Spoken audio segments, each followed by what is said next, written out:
Welcome to Marketing Made Clear. I'm your host, Will Green.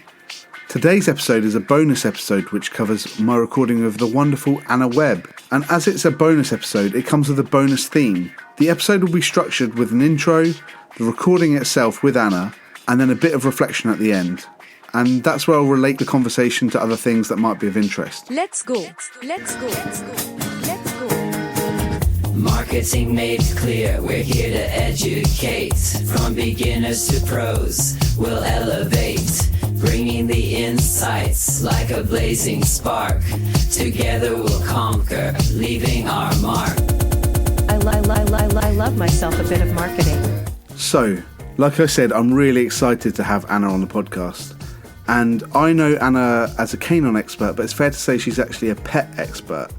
She's been on ITV's Alan Titchmarsh show, Channel 5's Gabby Logan show, the Sky documentary A Different Breed.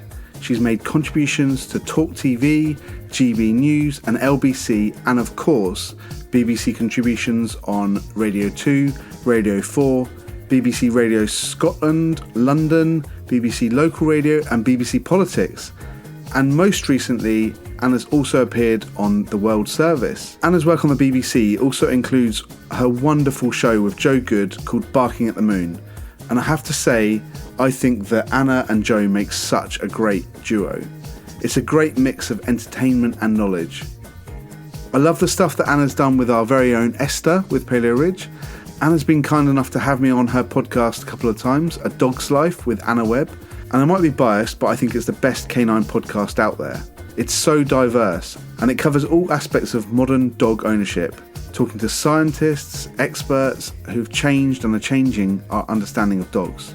I discussed loads of stuff with Anna, and it starts with Anna kind of embracing social media, and there was this really hilarious thing that happened on Instagram Live with Esther and Anna, and Esther joined, and then some random woman joined who was sat in the back of a taxi. She seemed to have no idea that she was joined the Instagram Live, being streamed to thousands of collective followers. And Esther and Anna couldn't work out how to remove her, so they were trying to ask her to leave, but she just didn't seem to know what was going on. She just sat there in the back of a taxi looking a little bit gormless. Esther and Anna kept it together somehow, I don't know how, and I was not particularly helpful as I just found it all too funny, so I just watched on. But Anna talks a little bit about Mr. Binks, her English toy terrier that she takes absolutely everywhere with her, and he's awesome. She talks about A Dog's Life podcast, the wide range of guests and topics, and keeping the quality of guests up. It kind of goes without saying, but Anna is incredibly passionate about dogs. So if you're a dog lover, this episode will be especially entertaining, and you'll probably already know who Anna is then. Anna offers a fresh perspective, being from a media background, and mentions about the show Absolutely Fabulous in relation to PR. And I didn't actually quite get the reference at the time, but I didn't watch the show as much as my mum or sister. But the main character, Edina Monsoon, is a heavy drinking, drug abusing PR mogul who spends her time failing to lose weight and chasing bizarre fads in a desperate attempt to stay young and hip. But Anna had recently appeared on the Andrew Marr show as well, which she talks about, and also having a laugh with Jeremy Vine and interviews with Kay Burley. So, without further ado, here you go, here's Anna Webb. No, good to be in touch, actually, you know, just generally. So, you know, I'm loving writing the blogs and you keep them very busy. yeah, no, it is. Well, it's been, you know, running into Crufts was really busy, and then Crufts March was really mad. Yeah, it's good. I want to get some more sort of collaborations on the go, you know, as well. Some more dogs are beginning to come in. So I feel that's a combination of perhaps people are getting used to the cost of living crisis and the fact that my SEO rankings are now much up. Yeah. So I'm talking about marketing anyway there. Yeah. Well, I don't know that. I need good marketing, really. I was thinking on the walk today, I need to just brace myself and do these awful filming things on Instagram. Warning everyone, It's difficult though, isn't it? I mean, because you don't want to do anything that isn't part of, like, that isn't true to you. But yeah. I tell you a guy I really like. There's a guy called Nigel Adkins. He's actually a football manager. Right. And but he is just, he's got an amazing story. He came from he was like the physio of the football club, and then he went from being a physio to being a coach, and then he went from coach to being a manager, and then he went on and he's still a fantastic manager, but he's very he's very well studied, he's very well read, and he used to do things like tell poems in the press conferences and stuff, which I just thought was like really kind of fascinating, because it's very much not what you'd expect, you know. Yes. But he does a thing, he loves walking. Right. So he does posts every week where he goes for a walk. Yeah, he'll do inspirational kind of talk, I guess. Right. Because his whole thing is to inspire people. And yeah, I really like them. I'm a big fan of him. He's a really interesting character. And yeah. Yeah, brilliant. Okay, Nice. well, I take on board all these things because perhaps that's what I've got to do, you know. Something. Well, you know. I think you're doing everything right, honestly. Like, you know, it's kind of, you know, the fact that the TV appearances are amazing, like for authenticity and credibility and stuff, you know. Yeah. No, I know. The Kate Burley ones have been mad. I was so surprised. You know, they rang and it was all a bit sort of lastminute.com and everything. And then we were on the counter. So, gosh, you know, it's all that adventure is Mr. Binks going to jump off the edge, you know. Yeah. I was like, you know, I had to keep my cool, everything. At one point I go, Binks. Yeah. And then But that's part of that. I mean, again, you know, at the end of the day, a lot of this is like, you know, there's the news value and there's the entertainment value as well, isn't there? And that's, I think, the hard line to tread, really. I know. Like back in the day, I think it was more entertainment-led with Nick and Joe, but now it's got the substance. But and I'm so confident talking about it. You know, that's not an issue for me. I'm so confident talking about everything and saying it in my own way from the heart, because I really do have my perspective at the moment on what's going wrong out there in the world of dogs, just because of, you know, my experience in the world of dogs, you know, all my life. And everything, you know, things have changed. So, you know, I've done loads of the research, pet industry and all that kind of thing. And I still haven't gone back into it, Will. There was so much in there for me.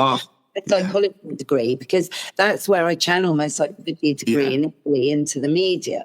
And, you know, like different messages from different newspapers, how ITV would cover a story in the BBC. I mean, you know, we wrote essays on all of that. Sorry, we're pressing. You know, I just finished my MBA. I really love studying marketing, and I'd love to study a DBA, which is Doctor Business Administration, but, you know, maybe sometime down the line I'll do that. What I want to do is continue my research and keep going with like learning marketing. I love psychology as well.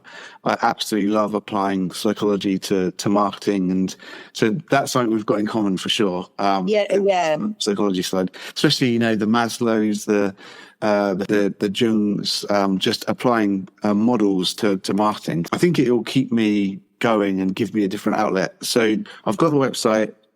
Every time I want a podcast or anything, I put that up there.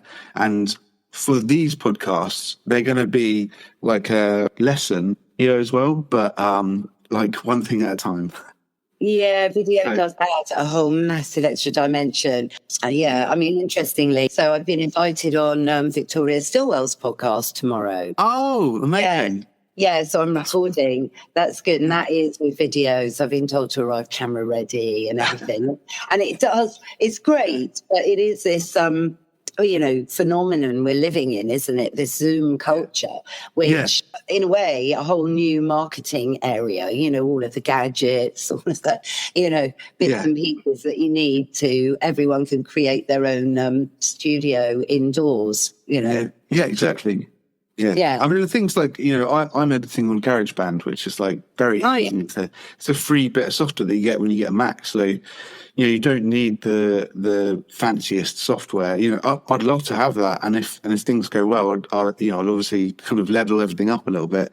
I have got a nice microphone for the kind of main part of the podcast, and I've got my audio devices and stuff. But I think like anybody can really start a podcast, and I would say, well, I'll probably come on to how I think things will develop in the future. I'm so interested that you're using GarageBand, because that's been on a Mac forever. I know. I've got it then, haven't I, on here? Because I do a bit more editing and stuff if I'm going to go a bit more, spangly with the old Instagram social media. Because you might do a video that you love, but there's one bit right in the middle, it normally is, that is absolutely awful. And I just want to cut that middle bit out and then switch the two other parts together. And that should be really, is that easy to do on GarageBand? Well, if you wanted, I could do, in the future, I could do a lesson on GarageBand. Oh, wow. We could record it and make a video of it. Yeah, okay. So, and then edit it. Yeah. Oh, GarageBand.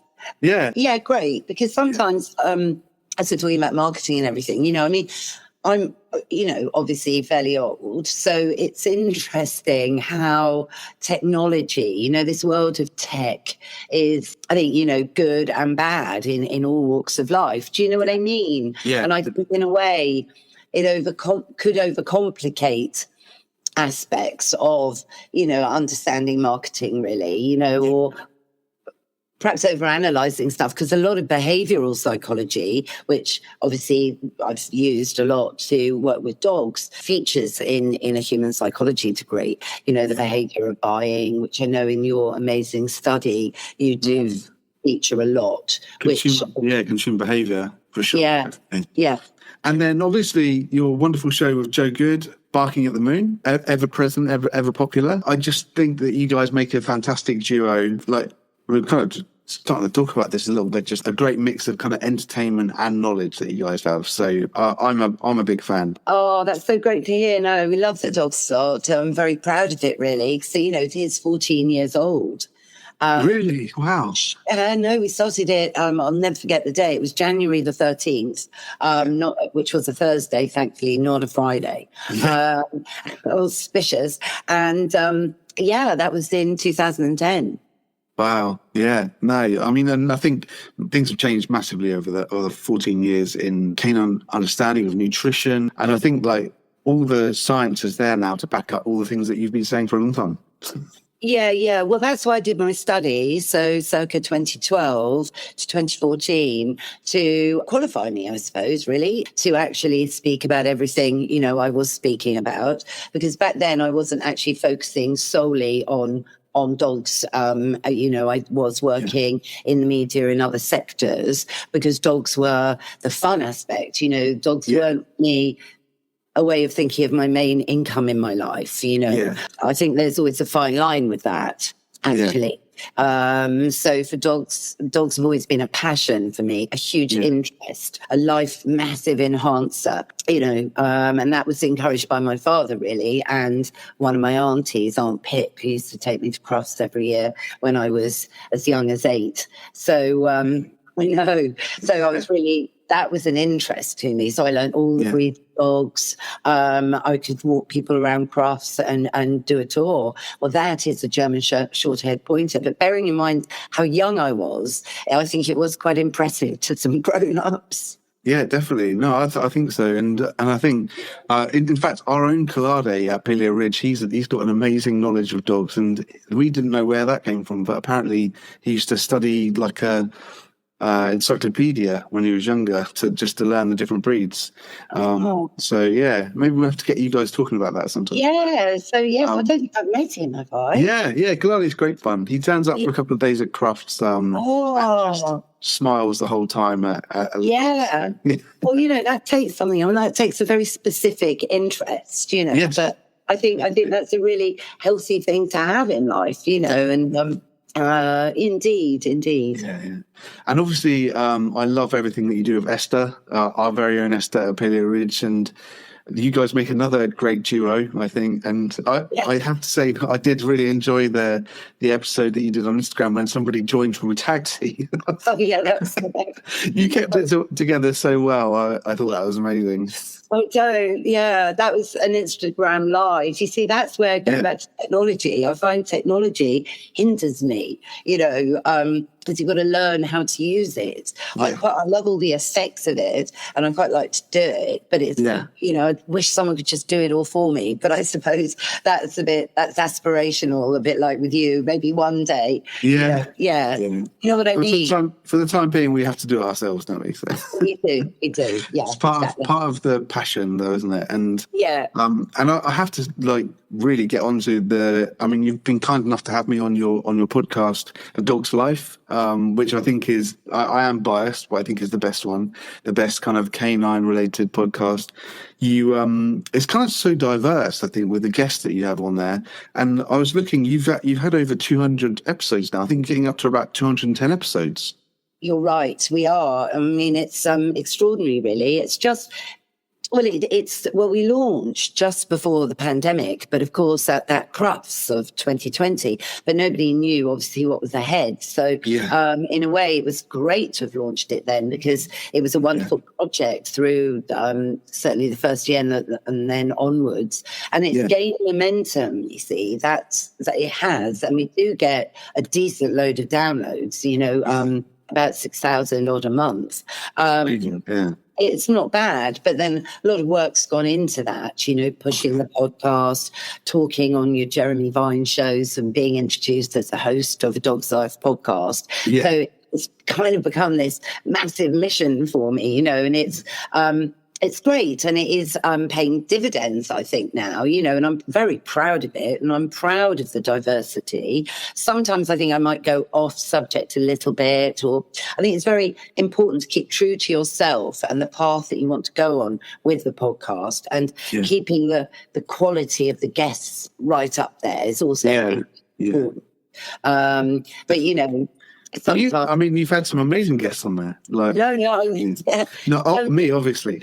Well, you obviously. No. I mean, that goes without saying. Yeah. But I mean, look, the one that's dropping on Sunday, it's good. It's hot because we're talking about the latest changes to the vaccination guidelines by the World Small Animal Veterinary Association. Yeah. It literally dropped about 4 days ago. So it's hot. So that I think is really interesting, because I am passionate about dogs' health, really. That's the main driver, and behaviour, of course, as well. But I think, you can't have good behaviour without good health, and you can't have good health without good behaviour. Yeah. But my thought was really there couldn't be that many other hosts of that podcast, because to have the media experience that you have, and, your contact list and your knowledge that you have with canine nutrition, like with, overall well-being for dogs and everything, you've got a very kind of wide and deep knowledge base. So couldn't be many others. No, thanks. Well, I really, really love dogs, and I've always been interested in human nutrition. And I was very interested when I took Molly on in 2002, my first dog as a grown-up, how our neighbour, who's called Toby, he had a bull terrier, and that was where I got my real interest to bring a bull terrier into my life when my dad died. Anyway, I looked after him for a few weekends, and the first time I did it, Toby said, right, this is how I feed Bill. And he got a scoop, and he filled it up with some kibble and just tipped it into his bowl. And I went, what's that? I said, and he said, oh, this is how you feed dogs now. I went, really? And anyway, I did what I was told, obviously, because he wasn't my dog. And then Molly came along, and lo and behold, there was all this biscuit being given to me and then all the rest of it. And I was just like, no, hang on a minute. Dogs don't eat this. I'm not sure about this. This all seems a little bit too processed for me. Yeah. Because I'm not a fan of processed food myself at all. And so I just went back to basics, what I'd learned, through the family as to how to feed. And it was a breeder that stressed I must feed her on raw green tripe specifically. Yeah. So I went on this absolute mission to find where you could buy it, because back then in 2002, there were only 2 places. In the UK, you see. So so it's interesting, And I think with a lot of things in life at the minute, we need to look back a bit, I think we need to think. Sustainability is one main thing, isn't it? Looking some of the practices going back 50 to 100 years ago are much more sustainable than they are now. Yeah, for sure. Yeah. And, so much less processing of everything, not only food, medication as well. And no choice, you had one or two Well, the Raw Green Tripe example is a perfect example. There were 2 suppliers of it. I mean, now, roll on 22 years after that, I don't know, there's lots of suppliers of Raw Green Tripe, definitely more than 2 that I can think of straight away. So that's changed for a start.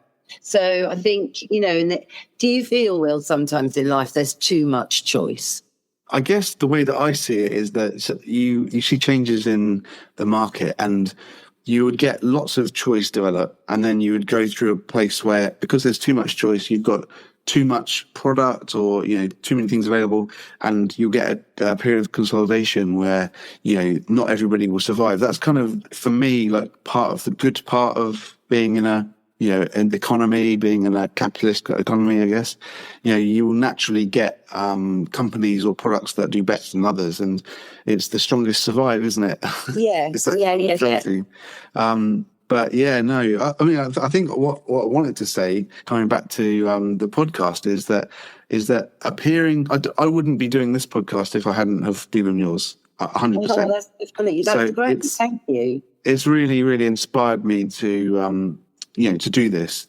And the thing that I'm really enthusiastic about is marketing, although it's kind of business as well, and the wider part of business, but my specialism is marketing. And I think it's really interesting, and there's a lot of marketing that happens that people don't really realize that they're doing a marketing activity.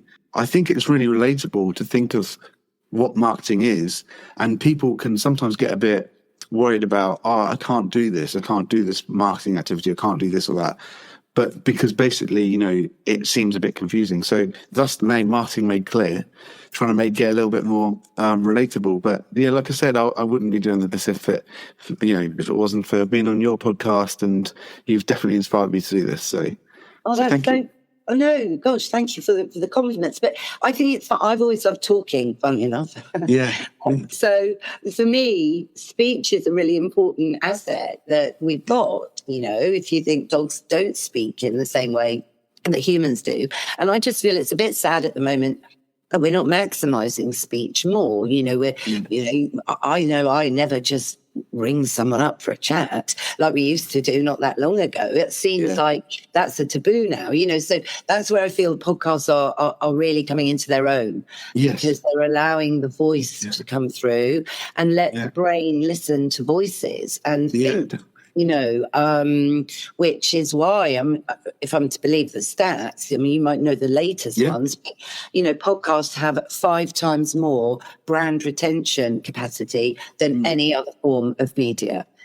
That's kind of the same as the stats that I've seen. But the other thing is also that people are moving away from having the time or patience to read news stories or pages on your website. So you need to take that content and, for companies, you need to take that content and make it more accessible for people. And one of the forms that everybody's seeing companies moving towards is podcasts. So basically taking their website and putting it into a podcast. Yeah, it's great. Well, this is like a feature article. So I also see podcasts like the new features, like because you can multitask with podcasts. That's the main thing, and for me, it's great when I'm doing my consults. I will send episodes that are relevant to the particular person I'm speaking to, let's say vaccinations or about feeding, or whatever it might be. I guess, sorry to interrupt, but that's like building up a picture of, your business model. The Anna Webb business model is, your TV appearances and radio shows, but particularly the TV appearances as being Anna Webb from A Dog's Life, and then the Dog's Life's helping your consultations and all sorts. So it all kind of feeds into each other, I guess. Yeah, I think so. I hope so, because I do feel where the podcasts are useful when you're doing a consultation, if, for example, switching to Raw, somebody might have had a lot of conflicting advice, advice from their vet, which might be saying something completely different. I'm sort of saying, no, don't listen to your vet. And then they're thinking, well, who are you? So I'll say, well, look, I'll send you a couple of episodes by some of the most, internationally acclaimed vets in the world. And you're getting a vet consult for free, essentially. Yeah. As well. So it's like an extra to listen to someone like Dr. Jean Dodds, for example, speak about duration of immunity on vaccines. Well, she knows. She created the duration of immunity. Her 50 years in vet practice has really, changed the world, really. She's made a impact. So that's where it's fun. And also, for me, I just, I want to help people. Owning a dog isn't as straightforward as people might think, and you need to find your path, as I was saying to someone the other day. And I hope to help people find their path to a long, happy, healthy, as long as possible life as you can. Yeah, no, definitely. And so on the marketing side, marketing for me includes PR. I know this is actually something you're quite knowledgeable about. Yeah. Especially PR. Yeah, especially PR. Well, I was always fascinated by PR, when I was at Oxford Poly doing my degree and everything. I just loved it, whether it was a bit inspired by Absolutely Fabulous. I don't know, but, I just loved the idea of just creating noise around whatever it would be, and I enjoy the press and the whole way the media works. And it's something I've learned a lot about over the years from being on, if you like, a bit on both sides of the fence. I mean, way back, actually, Will, I did study, I don't know if it's still going. I mean, I would have done this in about 1988, maybe 89. It was called the CAM certificate, which was Communications, Advertising and Marketing. Ah, okay. And it was a diploma. So I got that, but it was so long ago that I did it. And it was way before any digitalization had occurred, So I used to go to this college just off the Euston Road, and it was paid for at the time by EMAP, who I was working for. And that was great. And it kind of channeled a lot of the psychology I'd not long studied, obviously at that point, into things like brands, like what does this brand have? And, and the differences between communication, advertising and marketing, because all of them are slightly different. I think there's another maybe ahead of your time, because the amalgamation of psychology into marketing is really say Professor Belk in 2010, like that kind of era is where really we've seen some of the newest models that we're using now in marketing to understand consumer behavior that's where it's kind of really come to the fore. So that that kind of period, that late 80s, early 90s was kind of just a little bit before some of the other things that in consumer behavior that have developed. I've got a massive interest in psychology, like I said, because it helps me to understand consumer behavior a little bit better.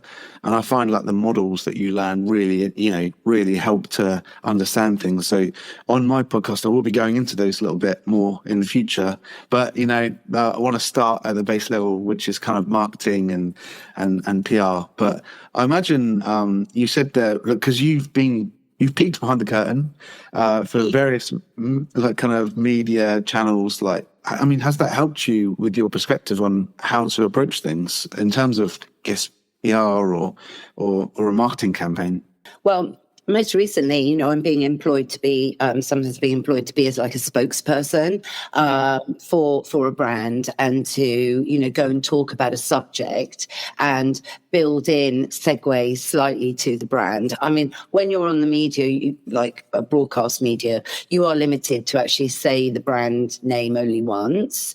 That's the rule, for example, on the BBC. So when we get contributors on that do want to, it might be a vet talking about flea treatment of fleas, and then mentioning, a brand, dropping in, you know. So you have to watch that these people don't try and take the Michael, as it were, you know, and push it too far. I mean, what can you actually do about that, though, if they're, I mean, not inviting back, I guess, but... Well, no, that's that. And, you know, the thing is, when people re-listen, you see, what I've also learned about broadcast media is that less is more. Yeah. It's interesting. And it is more about this art, which is show, don't tell. And I know, like, often when I'm writing, you know, the writing process can take quite a long time. You'll write down your initial kind of skeleton piece, and then you'll reread it, and you think, well, that was a load of rubbish. Well, you know, you don't think that. You think, hang on, it's boringly written. So you've got to turn it right round so that you are showing rather than telling. I think that's a very key mantra. Yeah. Show, tell. Yes. And to, you know, bite-size sound bites is what I'm looking for. Say, I mean, the soundbite recently, you know, that certainly got Andrew Marr really, really laughing on LBC, which took me by surprise because I actually didn't think it was that funny, but it was probably because I knew what I was going to say. But we were talking about the dachshund, and the item before had gone on a bit, so I had to be quite quick. So you've got to keep an eye on the time. And this is something I do really badly, keep an eye on the time. So I have to somehow have a big clock. Doing a broadcast airing, you know, it's 3 minutes, and that just goes. You can't think, oh, I want to build in this or go back in time. Study from which I've deduced this information. Can't go there at all. So with Andrew, I just said, as it was the first broadcast about Germany potentially banning the dachshund, you see, just 2 weeks ago. So he came on and he said, Germany, you know, banning it, Anna. And I just go, well, Andrew, the situation is what did I say? I said, Andrew, it's all about there being too much sausage and not enough dog. Well, he wasn't expecting it. And we were on Zoom and he just knocked back. He was there laughing so much. So then I kept talking, you see, and I went, well, by that I mean, their backs are too long and their legs are too short. Well, that made it worse. So he'd obviously cut his mic because he was laughing so much. So I just had to then improvise and do a little dance around the dachshunds. That they're great badger dogs, and it'd be such a shame for the iconic, you know, national breed of dog, you know, and then you've got scrupulous breeders and you've got unscrupulous breeders, and it's really quite a complicated subject, Andrew. And then he obviously managed to come back up for air, and he cut in, and I was so relieved, and that was very, very funny. And then his producer came on after, and she was still laughing 3.5 minutes later. Oh no. And then I got really worried about it because I thought, oh no, the whole of LBC and thousands of Londoners are laughing at me. And I kind of went, I know, because I mean, it was quite a big reaction to get. But it did remind me, though, that something that I feel is lacking a bit at the moment is the sense of humour about things. I think everyone's too afraid to crack a joke. I think it's that, but it's also about, there is a dilemma with doing something like a podcast, for instance, because, you know, we all have our reputations, and the idea is to build, you know, that it should help to build a reputation. So then to be a bit silly, perhaps, or like to introduce comedy into it, which is something that I really want to try and do in my podcast, is to make them fun or funny.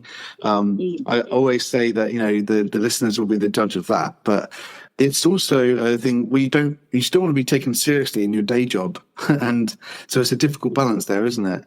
It is a difficult balance. I do get that. It is a difficult balance. So, I think you have to think about it. Tread a line. A lot. Yeah, but I have people have said to me, Anna, that you always inject a bit of humour. It's by accident. It's not, because I don't ever script myself. I'm definitely going to say, I'm just going to, you know, because you get there and then you're with another person in real life. And they lead it, so it's kind of in a way easy. You just have to follow, but you've got to be on the ball. I mean, with Jeremy Vine, for example, we always have a giggle. He's got a great sense of humour, and I think he likes me going on because he does pull my leg. You know, if I can. It's a difficult job, isn't it, being a host of a radio show, to then, you know, you feel that time to take it in a certain direction. I think sometimes, I mean, it seems to me, I've never been that side of the microphone, let's say, but it seems like, you know, you want to keep that energy in the show. You want to try and make it as entertaining as possible while sticking to the topics or the flow that you're going for. Yeah, there's always got to be substance. And so after you get the substance points over, I think, delivering it with, an intelligent piece of humour that certainly isn't laughing at anyone, and definitely never laughing at dogs if you're talking about that's the key thing, and you're not being, rude. Conveying something with a sense of humour, I think it's always a good idea. I mean, I referenced something, the price of vet bills, actually. Yeah. Comparable. Well, I compared them to a pint of milk to bring it right back to the cost of living crisis, because everyone can identify with the old pint of milk, and that was well received, because it was very, very clear. So sometimes you have to think a bit, but I mean, PR is so important. I just think PR. Public relations, coined PR, because what it's relating to your So one thing I would say about PR is that I've always been taught from a educational perspective to focus on the hook. And yes, you want to get your company out there and you want to get exposure. You want to get that reach. You want people to know who you are. And so a press release or like a press campaign should have a hook. And I guess that's kind of what you're saying as well, where you would segue onto things, but you would have a topic that you're talking about. The topic might be the hook. And then, you would try and include the brand on that. It's all good fun. It's a fine art, and it's one of those things that is quite misunderstood, I think, PR, by a lot of companies. Yeah, absolutely. I think it's always been considered a bit of a black art, in a way. Well, so you say that. I mean, where does PR end and where does propaganda start? Well, that's another whole aspect, isn't it? Yeah. And that's where, I mean, certainly in the dog food industry, I think you do see quite a lot of propaganda flying around at certain times. Where certain research is blown out of all proportion and turned into this, grenade that hits the press that everyone, often based on fear, actually, scaremongering. That's a tactic as well, that's used quite a lot. No, I was going to say on that, I'm actually doing one of the episodes, Why Do People Hate Marketers? Didn't think they did. I think, marketeers and media people, if you like, for use of, coin a sort of phrase, they're great, they're great fun, very busy, very, off to the next thing, very much. But then your paths might, come round again. And it is, about having contacts, thinking of ideas as well to pitch to relevant types of media. That's also, I think, really key, the right pitch and the right... I mean, it comes down to perspective. You've got a very balanced perspective there. I think some people hate marketers because of misinformation, and there's disinformation over the years. I think, again, even in my first episode when we're talking about marketing means different things to different people, because you take the perspective of where you're looking at marketing from. I tend to be looking at marketing as an activity to sell a product or something that I'm promoting. But in other cases, I am the customer, or I'm the potential customer, so I'll view marketing in a very different way. I think when you've sat on both sides of it, you see it from a different perspective, don't you? I think you have sat on both sides of it. So. Yeah. I mean, I think some messages I might not like at all the product that's being advertised on telly. It's not going to be something I'd ever buy or anything, but I like their advert. They do. I think, that's clever. It might make me smile. But then we're going back to humour again, and we mustn't forget that humour is a big way of communicating to people. Yeah. That's why, so we mustn't lose that, I don't think. And I think the people that can integrate some humour appropriately into campaigns are going to be the winners, really. Yeah. Stand out from the crowd. Yeah, humour. I think feeling is a huge thing. That was a big change with marketing in the 50s. So it went from, everything was sold from the specification of the product. And even cigarettes, you look back to then and it was sold, this is the cigarettes that doctors smoke and stuff like that, which is crazy now. But then they I don't know if you've ever seen the program Mad Men. They showed. I was just about to bring this up. Yes. Yeah. Oh my God, it's stagnant. It's absolutely, amazing. I adored it. Yeah, I love that. And they show how it changed from being about, say, what specifications of the product are, what maybe even they were focusing on unique selling points, but then how does it make you feel? And that was a big change in the 50s, but like changing from, just this is the best thing about this for this reason. And Veblen goods, like that goes back to the 1920s. So, goods that you wanted to show off. So you'd wear a particular brand because that's part of how you wanted to be perceived.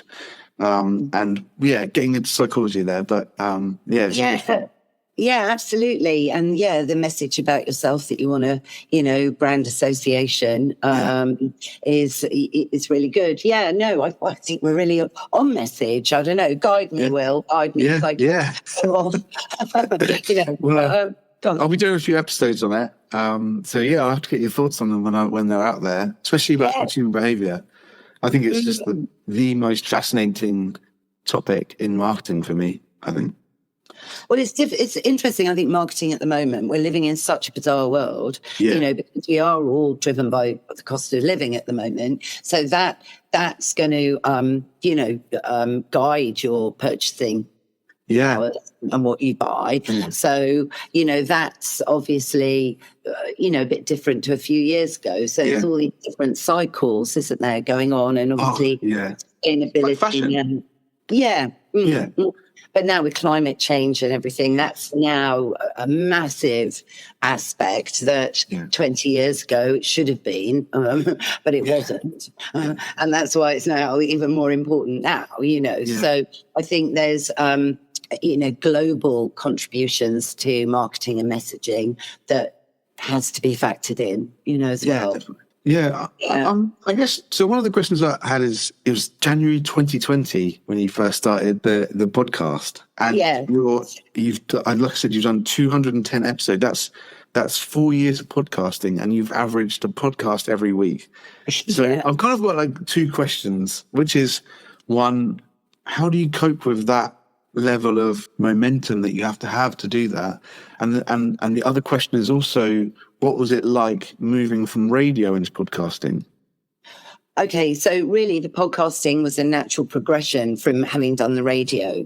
Having talked to a lot of the people over the years, 14 years radio slot, it was easy to get some really key guests. Like my first episode is Dr. Rupert Sheldrake, one of, my heroes who's really influenced, my thoughts on animal communication, not in the sort where you look at a crystal ball, but the thought where you are tapping into telepathy and, and intentions. But Rupert Sheldrake, amazing. So, and fine-tuning, my questioning. I think you become a bit obsessed. I've recently watched Scoop on Netflix going have you watched it yet? I haven't, no. Well, and Emily Maitlis interviewing Prince Andrew, and it's good actually. And they're going through the questions. It's really interesting from a production point of view.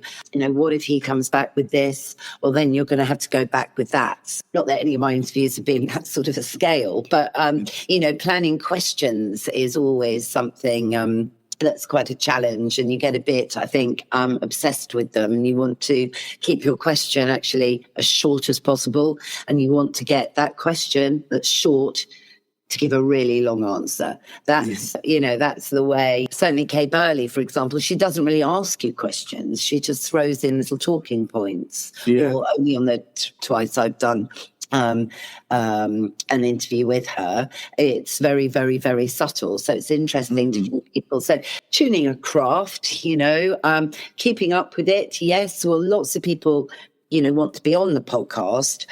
So, it's about, I think, keeping the theme and the narrative of the podcast strong on wellness, because it is such a big area now.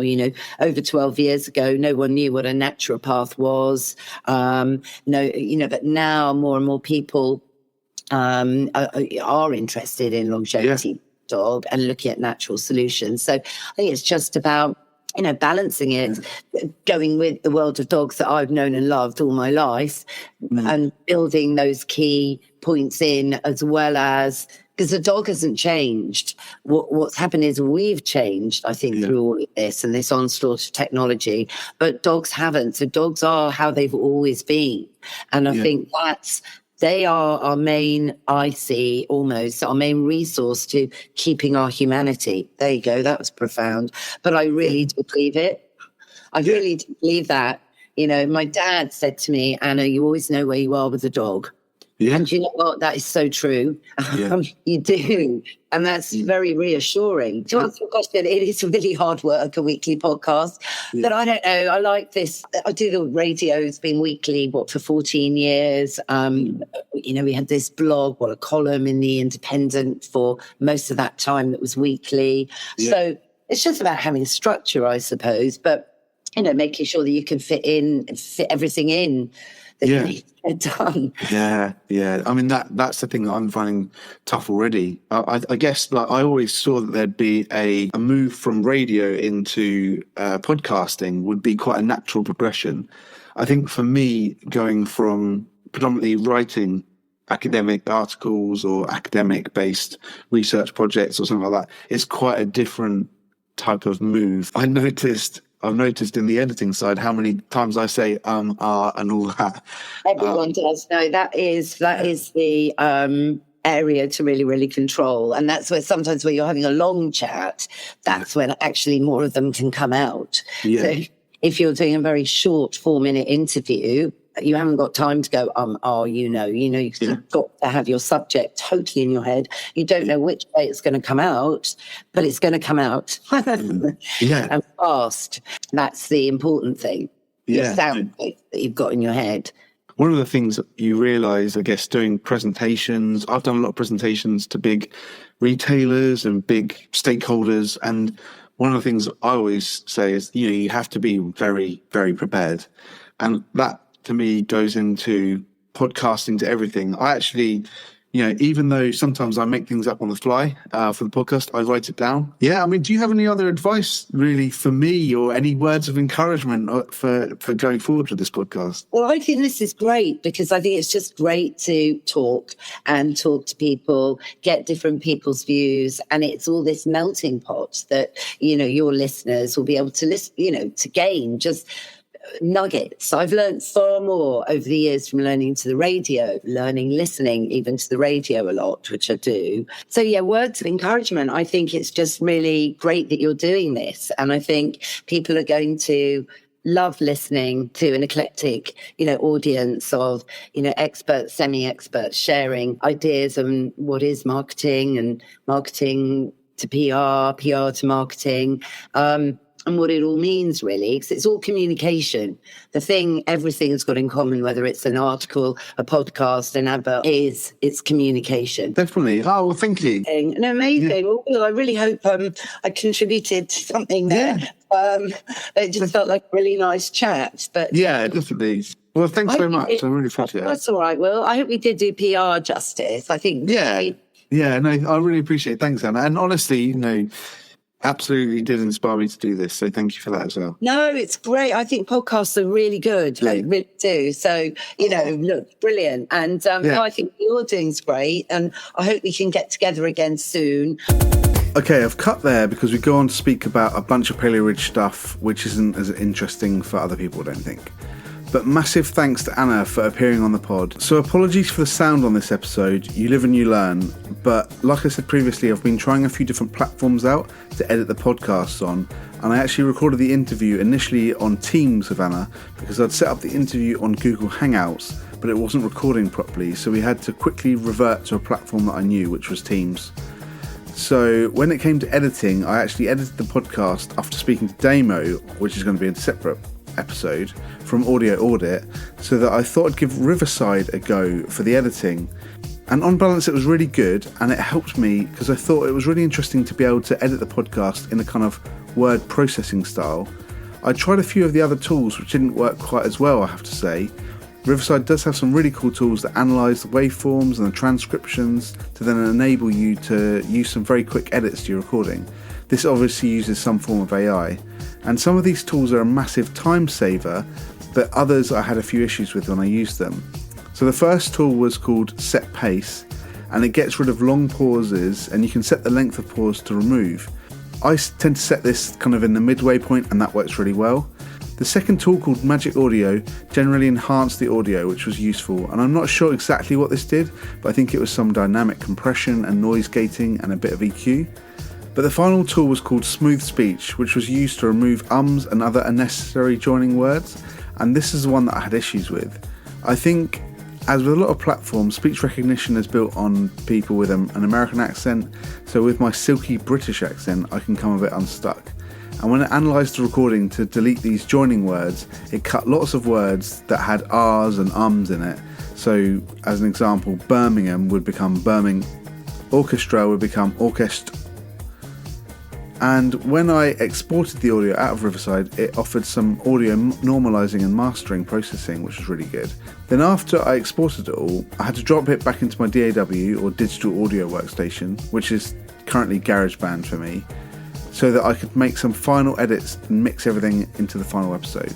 I then had some weird issue where I went back into it and it had clipped some of the audio, so I had to actually edit the audio twice, which was really quite time consuming.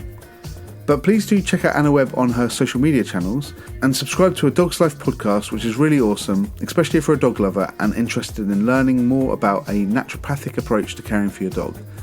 Anna also writes blogs on the Paleo Ridge website, which are really informative and worth a read. Anna refers to a study at some point that I conducted, and this study is actually a study on the dog food market with a focus on the growth of raw dog food. It focused on consumer behaviour and the motivations behind people getting a dog and how that affected how people feed their dogs as well. The background of the study included a lot of work researching the field of psychology and applying it to dog ownership, so I used a lot of consumer behaviour models there. I'm definitely thinking about trying to translate that into some sort of podcast. I don't really know how though. If it's something you'd like to hear, please do give me a shout and I'll see if I can make it work. Anna loves to talk about psychology and she knows so much about that kind of thing, so it's such a pleasure to talk to her. But I guess we have to be a little bit careful sometimes because the dog food industry in particular is fairly fraught with issues around companies promoting products that are not really what dogs should be eating. And obviously, for full disclosure, I work for a raw dog food company, but the whole experience has been a complete eye-opener to me. The growth of the raw dog food industry has come in parallel with a move to people eating a healthier diet and avoiding highly processed foods. And it's kind of strange that the dog food market has found itself in the place that it is. But I think dog owners kind of sleepwalked into accepting kibble as an acceptable way to feed your dog. We're certainly seeing that challenge recently with the growth of raw dog food and other more natural forms of food for your dog. And yes, I've talked about it a lot in the podcast, but I studied an MBA, which is a Masters in Business Administration. And I'd previously studied a Masters in Marketing. And I kind of want to do a doctorate in business administration one day, but I really want to keep my marketing knowledge at the cutting edge. So one of my motivations behind doing the Marketing Made Clear podcast is to keep my research side moving. Because I feel like if I don't do that, I'm not going to be the best marketer I could be. And then I also get to speak to wonderful people like Anna about topics that I'm really interested in. I'm a really massive fan of Nigel Adkins, so if you know him or are listening to this podcast, please feel free to put us in touch and I would love you forever. So as Anna said, she appeared on the Victoria Stilwell podcast, who is the world-renowned dog trainer from It's Me or the Dog. And just to show you how long ago I recorded this interview with Anna, the episode that she had appeared in was published on the 23rd of April, titled All Things Dogs with Anna Webb. So give that a listen. Anna mentioned superstitions over Friday the 13th, and I'm fascinated by people's superstitions, Friday the 13th being a really common one. And it comes from a few different backgrounds, including Norse mythology, where 12 gods were having a banquet in Valhalla when the trickster god Loki, the 13th guest, arrived uninvited. Loki caused the death of Balder, the beloved god, leading to widespread mourning and a belief that 13 people are gathering as bad luck. Then in Christian tradition, at the Last Supper, 13 individuals were present, including Jesus and 12 apostles.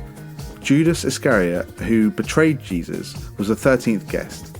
Additionally, Jesus was crucified on a Friday, which compounded the belief that Friday and the number 13th were both unlucky. Then the most common one that people know about is with the Knights Templar. I think it's thanks to Dan Brown. But on Friday, October the 13th, 1307, King Philip IV of France ordered the arrest of the Knights Templar. This violent crackdown included torture and execution, cementing the date's association with bad luck and misfortune. Then in the media, Thomas W. Lawson's novel Friday the 13th in 1907 tells the story of a stockbroker who exploits the superstition to create chaos on Wall Street.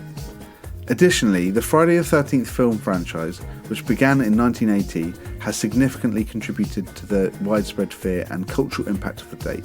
Finally, in numerology, the number 12 is often considered complete.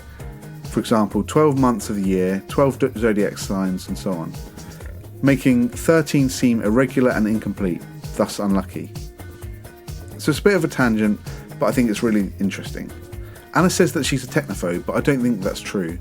Anna embraces technology and things like social media way more than I think that she lets on. And everything is relative. AI is challenging the norms at the moment, so people like me that are 10 to 20 years into their careers are having to relearn how to make the most of the tools that are available to us.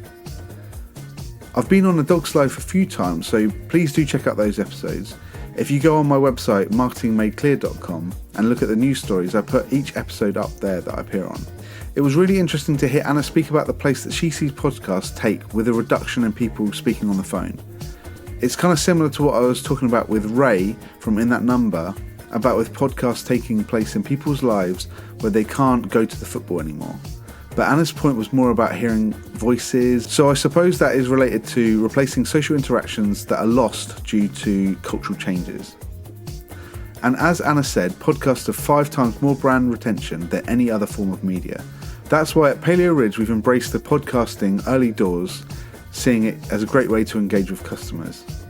And podcasting fits into Anna's business model in a really organic way, with her radio work, consultations with dog pet owners, media appearances and thought leadership writing. These elements all complement each other, and each area helps to grow other areas in a kind of symbiotic way.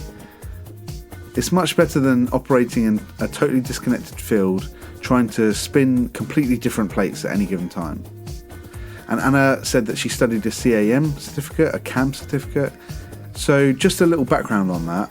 The Communication, Advertising and Marketing Education Foundation is a charity that was founded in the 1960s and is now a 100% subsidiary of the Chartered Institute of Marketers, the CIM.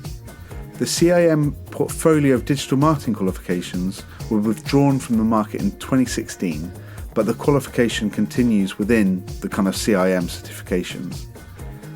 As Anna said, she's a spokesperson for various companies, and this started me off on another rabbit hole. But there are actually companies out there that help other companies hire spokespeople, and this includes finding celebrities to represent your brand. I can't help but think of some crazy scenarios where companies were to hire a completely obtuse celebrity. I had some experience of this, not necessarily in being offered a spokesperson, but it verges onto the world of brand ambassadors. I've worked with some very minor celebrities over the years, including people from Love Island, and in my experience these don't really work out. And it's mainly because those people don't necessarily use your products and they're not willing to put as much effort into promoting as you really want them to. So the best kind of ambassadors for me are ones that already use your products or services and they really care. Luckily at Paleo Ridge we have built a great relationship with our ambassadors and they're very valuable for us.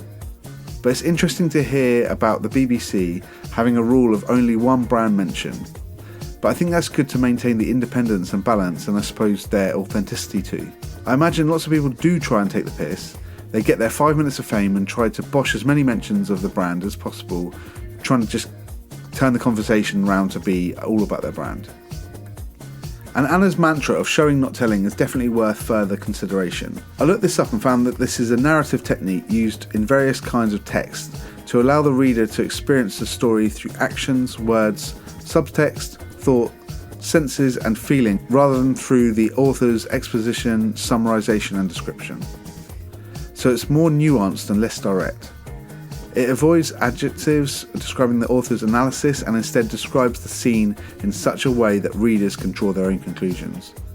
That makes complete sense to me. It's similar to any type of communication, because if we just put together an advert that says, buy this because it's better than that, or just says, this is the best, how are we meant to believe that? Or we are really more likely to reject that, I think. If we hear the background stories and the surrounding arguments and perhaps see things for ourselves, then we'll be more accepting of the communication. And I love Anna's example of the Andrew Marr show with sausage dogs. Too much sausage and not enough dog. And that really does translate into marketing in a sense that it conveys exactly the issue that Anna's trying to convey in the most succinct way possible. And as marketers, we know that people are time poor and concentration levels aren't very good, so we need to put the effort in to make the messages more entertaining, easy to understand, but also convey the right message. I think that's exactly why companies employ people like Anna as spokespeople, because it's really an art when it comes to this, and I think it comes more naturally to some people than others. But as with any art, you can improve that with practice. And Anna works in the BBC and the wider media so frequently, she's bloody brilliant at it. It's interesting what Anna said about the relationship between PR and social media, because PR, at its most fundamental basis, is about company reputation. And social media has broken down the barrier between companies and consumers, whereas before social media, communications tended to go via mass media, like radio, newspapers, television, stuff like that. So back in the day, to be able to get your communication into these channels, you needed to do something that was newsworthy, which is where PR came in. So PR campaigns, PR stunts, depending on how you look at it, and that's what I mean by the hook. So obviously, if you want to get your communication into these channels, you need to come up with a campaign that would get that level of interest. But with social media, you can drip feed communications to contribute to your overall image and reputation. So that's a great perspective from Anna on that. I also mentioned propaganda, and it's a subject I'm really keen to dip into in a number of podcasts in the future, because it's such a controversial and sometimes scary subject. There's loads of theory involved in propaganda, and there's also so many examples of propaganda being used and its effects. But most people just think of propaganda being used in the Second World War, but it's been around for at least the last 300 years, or probably more. We've been exposed to variants of propaganda on an ongoing basis. I seriously can't wait to get into that topic. I think it's going to scare the absolute hell out of a few people. But how apt would that be, given that propaganda predominantly preys on people's fear to make them take action in a way that they otherwise wouldn't do? It was nice to hear that Anna doesn't hate marketers, but you can hear from Anna's response that her perspective on marketers comes from her position in the media. And as we'll cover when I do an episode on why people hate marketers, it's usually people from a consumer perspective that hate marketers or marketing. I love that Anna is a fan of Mad Men as well. My wife and I watched every episode, and although it was really about a bunch of guys drinking way too much and smoking way too much, the bits around advertising are really interesting. There's probably more relevance in the first season from a marketing perspective when you look at how the advertising agency were changing the way they were conducting marketing campaigns. And there's a book called The Real Mad Men, which is really interesting and talks about the actual campaigns of the time, which are kind of reflected in the first season of Mad Men. And these changes included stuff like moving away from specification-based marketing, like saying this car has the fastest acceleration, to saying how this car makes you feel, concentrating on the feeling of driving the car that turns everybody's head. If you think about that from a marketing perspective, with all the research that we know about now, some other company would come up with a car that has a faster acceleration, and they can argue that factually that car is faster, and that appeals to people's logic. But when you talk about turning people's heads, it's more emotional and less logical, so it's harder for a rival company to objectively do that better. Then Anna said about having some amazing guests on a podcast that really boosted it from the beginning and probably set her momentum from the start.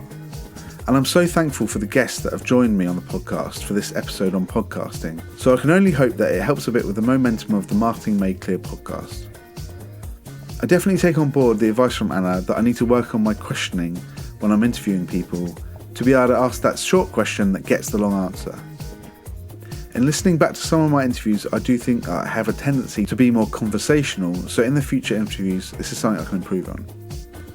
And what a quote from Anna to leave us on. She said, "Dogs are our main resource in keeping our humanity. So that is super profound and an awesome way to end this podcast. Thanks so much to Anna Webb. Don't forget to subscribe to her, to me, to everything, and enjoy the song one more time.